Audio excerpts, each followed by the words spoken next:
you do that. Another cameo. I'm curious what your thoughts on it. And the reason I asked is because X-Men '97. I don't know if you got to watch it on Disney Plus. Was great. Who is the one character in X-Men '97, the remake that just came out? Who you thought had the best? They portrayed the best in the in that cartoon, in your opinion. Then I'll give you mine and ask you the cameo.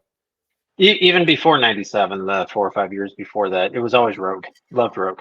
Okay, I feel like they were able to focus on her as an individual, less on her powers this time, to show that she actually had connections. She has physical connections. She has intimate connections with certain people.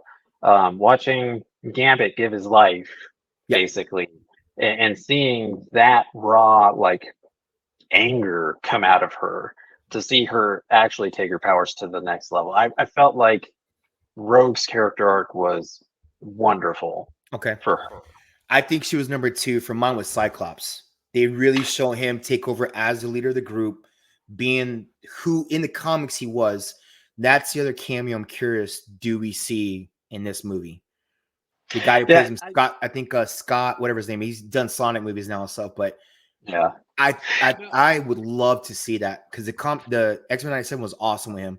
I thought Rogue was great, but I think they did at least a better job for Cyclops, because even in the original back in the day, they didn't show him as the true leader that he is, at least based off the comics. You know what I mean? Of the X-Men. Maybe I don't have Cyclops as high as you do, just for the fact that in my mind, that's how I relate to him, because I've read the comics. Yeah.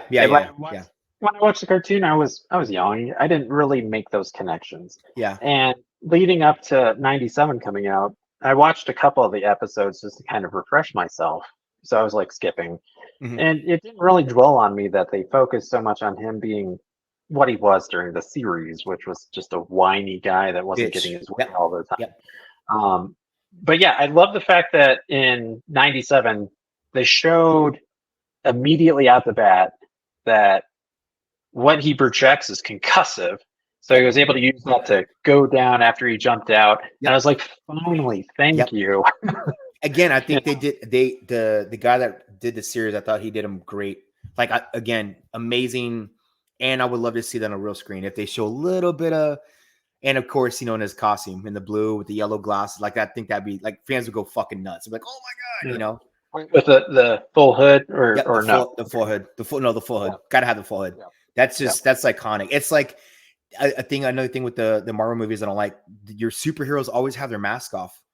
Like, no, man, like, you can do a whole movie with the mask on and you can get their feeling, what they're thinking, all that with the mask on. But Deadpool. Deadpool. Think of V for Vendetta. That character, never saw him without a mask. Yeah.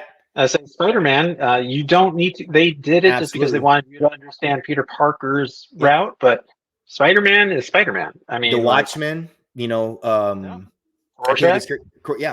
have to see his face. But that's another one. Hopefully they don't do it.